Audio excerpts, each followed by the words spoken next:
Good morning students. काल आपण study केला होता सोल्युशनचा. त्याच्यामध्ये बघितलं होतं सोल्यूट आणि सॉल्वंट. आज आपल्याला स्टडी करायचं आहे ways of expressing concentration of a solution. सोल्युशनचं जे कॉन्सन्ट्रेशन असतं त्याचे वेगवेगळ्या पद्धतीने एक्सप्रेस केले जातात. बघूया आपण की वेज ऑफ एक्सप्रेसिंग कॉन्सन्ट्रेशन काय असतं. The concentration of a solution may be define as the amount of solute present in the given quantity of a solution. तर असं सोल्युशन की त्याच्यामध्ये सोल्यूटचं अमाऊंट ऑफ कॉन्सन्ट्रेशन प्रेझेंट असणार आहे. ओके, जास्त प्रमाणात सोल्यूट असेल त्या ठिकाणी प्रेझेंट, तर त्याला म्हटलं जाईल क्वांटिटी ऑफ दी सोल्युशन किंवा त्याचं concentration of a solution. It is express in any one of the following veg.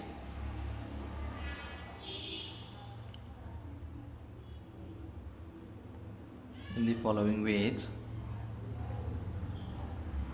बघा या ठिकाणी डायग्राम दिलेला आहे तुम्हाला की 10% ऑफ NaCl सोल्युशन दिलेलं आहे.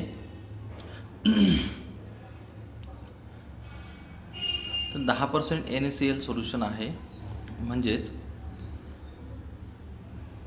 काही प्रमाणात सोडियम क्लोराईड आहे आणि बाकीचे जे काही प्रमाण आहे ते आहे पाण्याचं प्रमाण आहे.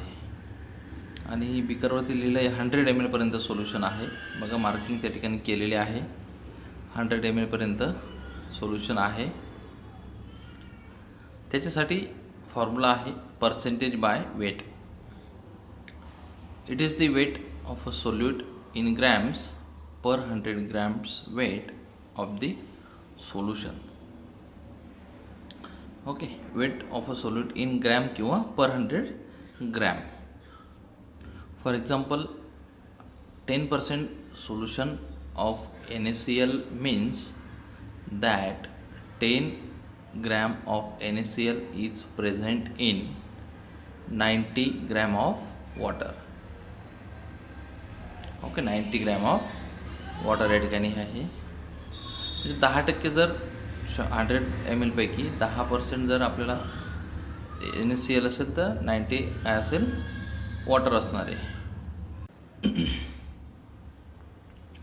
Therefore, total mass of the solution is 100 gram, or simply 10 gram of NaCl is present in 100 gram of solution. आता त्या ठिकाणी आपल्याला फॉर्म्युला दिलेला आहे. It can be calculated by following formula. Percent by weight is equal to weight of solute upon weight of solution into 100. म्हणजे जर आपल्याला त्या ठिकाणी सोल्युशनचं पर्सेंटेज काढायचं असेल तर त्याच्यासाठी फॉर्म्युला आहे weight of solute upon weight of solution into 100. हा फॉर्म्युला यूज करून आपण त्याचं पर्सेंटेज काढू शकतो की किती पर्सेंट त्या ठिकाणी वेट असणार आहे सोल्यूटचं किंवा त्या ठिकाणी सॉल्वंटचं.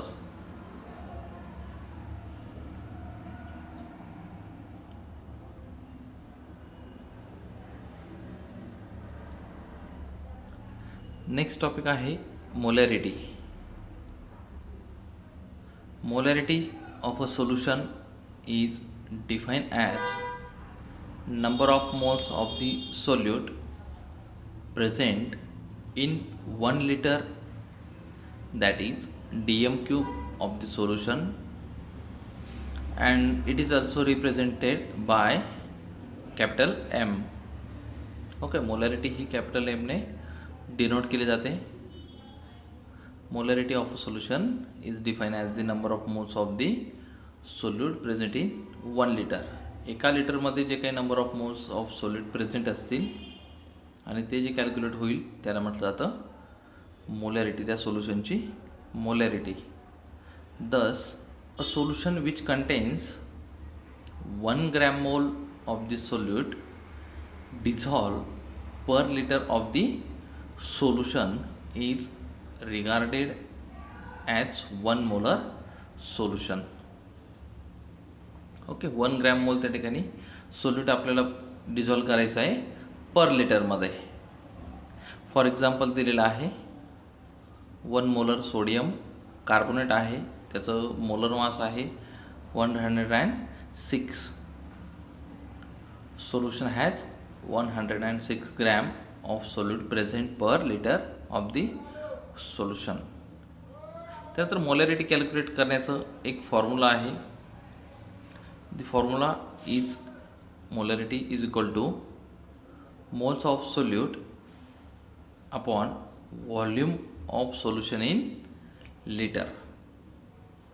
मोल्स ऑफ सोल्यूट आणि volume of solution in litre. It is convenient to express volume in decimetre cube or millilitre, DM cube or ML millilitre. त्यानंतर नेक्स्ट टॉपिक आहे,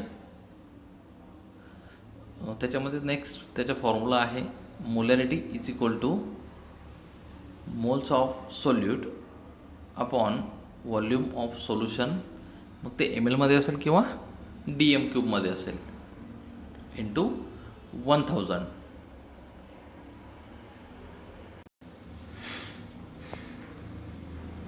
Thus, the units of molarity are moles per liter or moles per cubic decimeter. If number of moles of solute are present in volume in ml of solution, then molarity is equal to n upon v into 1000. Moles of solute can be calculated as moles of solute is equal to mass of solute upon molar mass of solute.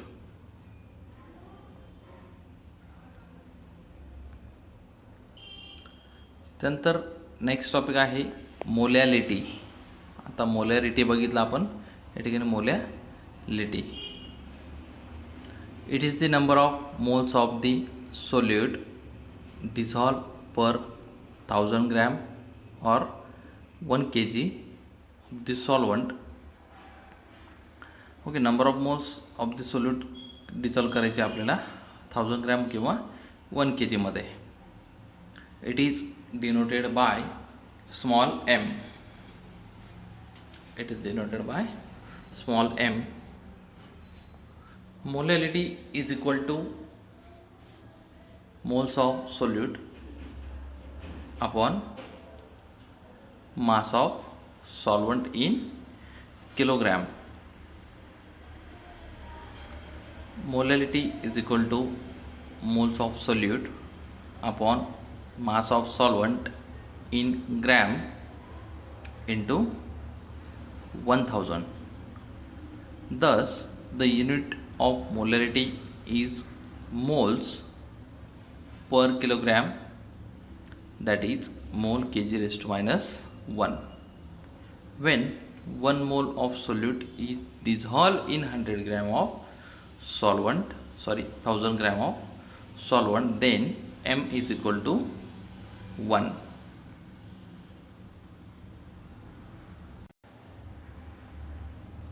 त्यानंतर next topic आहे नॉर्मॅलिटी. Normality of a solution is defined as the number of gram equivalents of a solute dissolved in 1 liter of solution. Normality is equal to number of gram equivalents of solute upon volume of solution in liter. म्हणजे number of gram इक्विव्हॅलंट्स त्या ठिकाणी dissolve होतील 1 लिटरमध्ये, तर त्या सोल्युशनची ती होईल नॉर्मॅलिटी. किंवा दुसरा नॉर्मॅलिटी कॅल्क्युलेट करण्याचा फॉर्म्युला आहे normality is equal to number of gram equivalents of solute upon volume of solution in ml into 1000. Thus the units of normality is gram equivalent per liter. When 1 gram equivalent of solute is dissolved in 1 liter of solution, then n is equal to 1. N is equal to 1. Next topic is mole fraction. Next is mole fraction. So what is meant by mole fraction? The mole fraction of solute is defined as the ratio of number of moles of solute to the total number of moles of the solute and solvent. Okay, त्या ठिकाणी ratio काढायचा आहे आपल्याला.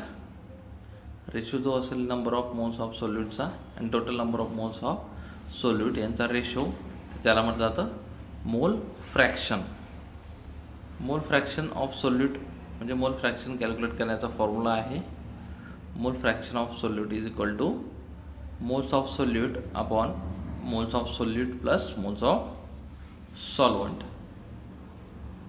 Similarly त्याच पद्धतीने solvent calculate करण्याचा formula आहे मोल fraction of solvent is equal to moles of solvent upon moles of solute plus moles of solvent. त्यानंतर त्याच्यावरती जे काही क्वेश्चन आहेत, डेफिनेशन्स वगैरे विचारले जातात, त्या अशा पद्धतीने डिफाईन पर्सेंटेज बाय वेटची डेफिनेशन असेल, मोलॅरिटी असेल किंवा what are molality, normality and mole fraction of a solution.